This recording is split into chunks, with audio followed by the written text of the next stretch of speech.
Agad na ngang kasama ng mag-inang Divina at Libby dahil binayaran nilang pulis upang i-torture si Pusoy para sabihin nito sa lahat na si Princess ang mastermind sa kidnapping.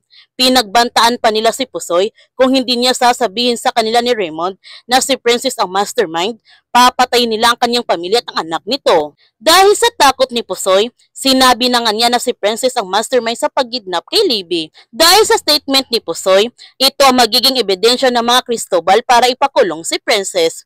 At wala nang magagawa si Princess upang depensahan ang kanyang sarili.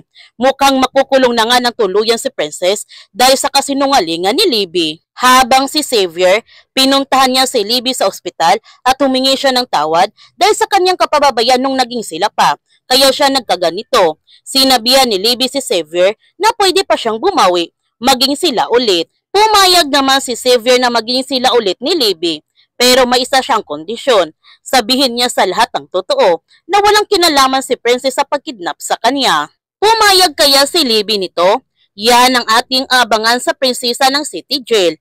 Kung bago ka pa channel ko, don't forget to like, subscribe, and click notification bell para palagi kang updated sa mga videos in-upload ko. Thank you for watching and God bless to everyone!